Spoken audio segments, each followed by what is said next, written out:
ବା ସେମାନେ ଧର୍ମ ପଚାରିକି ଗୁଳି ମାରିଛନ୍ତି, ଆପଣ କ'ଣ କହିବେ? ମୁଁ ଏଟାକୁ କହିବି ଯେ ଏତେ ଲୋକ ଗଲେ ଯେତିକି ସମୟ ଭିତରେ ମଲେ ସେତିକି ସମୟ ଭିତରେ କାହାର ଧର୍ମ ପଚାରି ହେବ ନାହିଁ ଆଜ୍ଞା।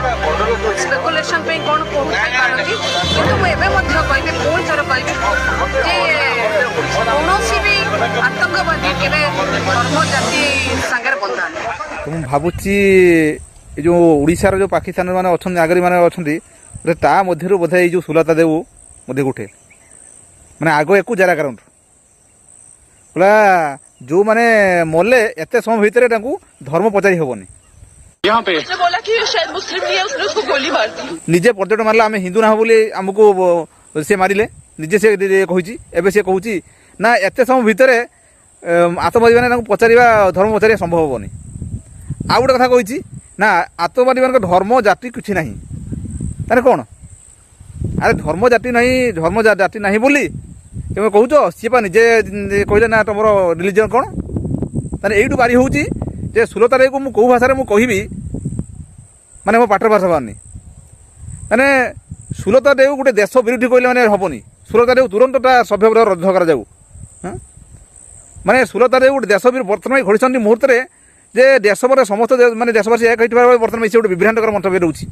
ଆପଣ କୁହନ୍ତୁ ଏଇ କଥା କହିବା କଥା ବର୍ତ୍ତମାନ ତାହେଲେ ଜଣାଉଛି ସିଏ ବର୍ତ୍ତମାନ ସେ ପାକିସ୍ତାନ ସହିତ ଲିଙ୍କ ରଖିଛି।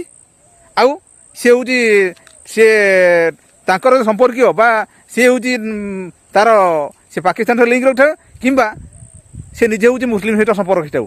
ଏଇଟା ହେଉଛି ଆପଣଙ୍କର ଜଣାପଡ଼ୁଛି। ନହେଲେ ସିଏ ଏତେ ସପୋର୍ଟ କରିବା କଥା ନୁହେଁ, ଏଇ ଜଣାପଡ଼ୁଛି। ଆପଣ ଜାଣିଥିବେ ଏବେ କନକ ନ୍ୟୁଜ୍ରେ ଆପଣଙ୍କର ଚାଲିଥିଲା, ଆପଣ ଭିତରେ ଚାଲିଥିଲା ଭବାନୀ ବାବୁ ତାଙ୍କୁ ବାର ବାର ତାକୁ କହୁଛନ୍ତି ନା ଆପଣଙ୍କର ଏ ବକ୍ତବ୍ୟ ଫେରା ନିଅନ୍ତୁ, ନା ସେ ଯୁକ୍ତି କରୁଛନ୍ତି। ଆରେ ଦେଶ ବର୍ତ୍ତମାନ ଏକ ହେଇଥିବାର ସମୟରେ ବର୍ତ୍ତମାନ ତମେ ଏଇ ମନ୍ତବ୍ୟ ରହୁଛି। ତେଣୁ ତୁରନ୍ତ ସରକାର ନିବେଦନ କରୁଛି ୟାକୁ ମଧ୍ୟ ବାହାର କରାଯାଉ। ଯାଅ ବର୍ତ୍ତମାନ ତମେ ତମର ଏତେ ଡର ଅଛି ପାକିସ୍ତାନ ପ୍ରତି ବା ତମର ସନ୍ତାସବାଦୀ ପ୍ରତି ଡର ଅଛି, ତମେ ଯାଅ, ତମେ ବି ପଳାଯାଅ ପାକିସ୍ତାନ। ଯିଏ ଦେଶ ବିରୋଧୀ ମାନେ ମନ୍ତବ୍ୟ ରହୁଛି ସେ ସାଂସଦ ବା ସିଏ କେଉଁ ବାଳ ସାଂସଦ ହେଉଛି ଗୋଟେ ମୂଲ୍ୟକୁ ନୁହେଁ।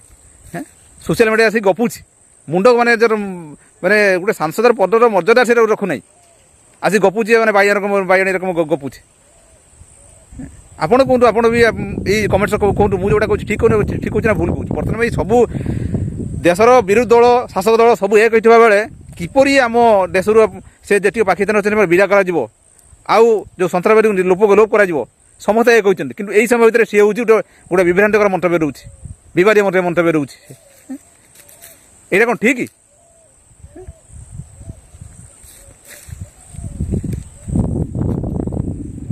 ତେଣୁ ଏଇ ଆପଣମାନେ ମତାମତ ଦିଅନ୍ତୁ, ତା ସହିତ ଆପଣମାନେ ଅନ୍ୟମାନଙ୍କୁ ସେୟାର କରନ୍ତୁ, ଏ ଭିଡ଼ିଓଟି ଅନ୍ୟମାନଙ୍କୁ ସେୟାର କରନ୍ତୁ, ଆଉ ଆପଣମାନେ ମତାମତ ଦିଅନ୍ତୁ। ତେଣୁ ଏଇ ଘଡ଼ିସନ୍ଧି ମୁହୂର୍ତ୍ତରେ ଆପଣଙ୍କୁ ବି କହୁଛି ସମସ୍ତେ ଏକ ହୋଇ ଆମର ଯେଉଁ ଦେଶର ଅଖଣ୍ଡତାକୁ ବଜାୟ ରଖିବା। ଆପଣ ଜାଣିଥିବେ ଯେ ସଂସଦରେ ପାକିସ୍ତାନ ପାର୍ଲାମେଣ୍ଟରେ ବର୍ତ୍ତମାନ ମୁଁ ଭିଡ଼ିଓ ଦେଖୁଥିଲି, ସେମାନେ କହୁଛନ୍ତି ନା ଆମେ ଆଗରୁ ଯେଉଁ ରକମ ଭାରତକୁ ଜବାବ ଦେଇଥିଲୁ ଏବେ ବି ସେରକମ ଆମେ ଜବାବ ଦେବୁ, ଛାଡ଼ିବୁନି ଆମେ ଭାରତକୁ।